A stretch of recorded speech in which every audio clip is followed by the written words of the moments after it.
Updated at 12:30 p.m. Eastern Time. Former President Richard Nixon celebrated the first Earth Day in 1970 by planting a tree on the White House South Lawn.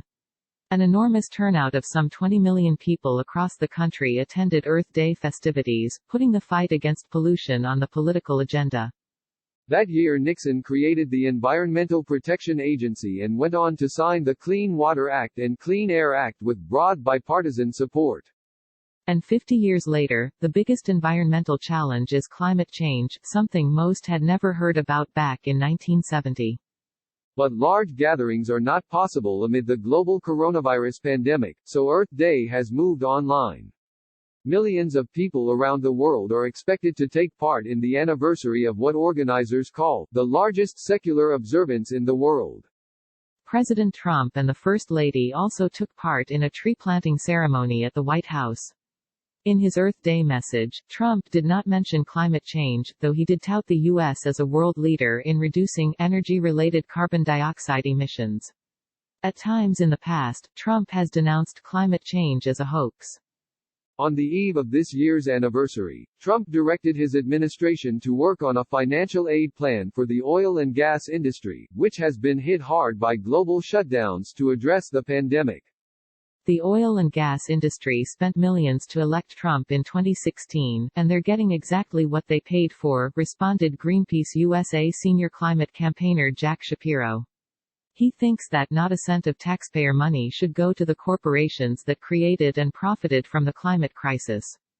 It's not yet clear exactly what financial help the Trump administration plans to give oil companies. Critical turning point. We originally envisioned this Earth Day as a really critical turning point for the movement, says Noina Agrawal Hardin, a 17-year-old high school junior from Ann Arbor, Michigan. She is one of the young climate change activists the world has heard a lot from over the past year and a half as they organized a series of school climate strikes. They've been galvanized by a series of scientific reports warning that the world must dramatically reduce carbon emissions, and soon, if it hopes to avoid the most catastrophic climate impacts. Obviously now our plans have had to pivot. We cannot have millions of people in the streets, says Agrawal Hardin. She's working with a coalition of 500 organizations that organized 3 days of online events, including teach-ins, virtual protests and a campaign to encourage young people to vote in November. A group called Earth Day Network plans 24 hours of action that invites digital activists to participate in hourly campaigns, to demand action and drive change.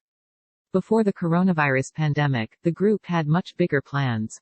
For 2 years, the Earth Day Network patiently laid the groundwork for gigantic crowds in 180 nations, wrote Dennis Hayes in the Seattle Times. He organized the first Earth Day and founded the Earth Day Network. The goal was to build an irresistible worldwide force to demand a global Green New Deal and, ultimately, solve the climate crisis, Hayes wrote. Instead he's encouraging people to stay home this year, participate in virtual activities and vote for the Earth in November. Conservative climate change activists also have moved their plans online. Kira O'Brien was scheduled to speak about attracting young conservatives to the climate movement at the EarthX conference in Dallas. I'm still speaking at EarthX, but the speeches will now be spread out across the summer, says O'Brien, who founded and is president of Young Conservatives for Carbon Dividends. She plans to spend Earth Day watching the conference livestream from her home in Alaska. O'Brien says she's optimistic that despite a much different Earth Day than many were expecting, the U.S. economy will recover and, with growing bipartisan support, the country will take action to address climate change.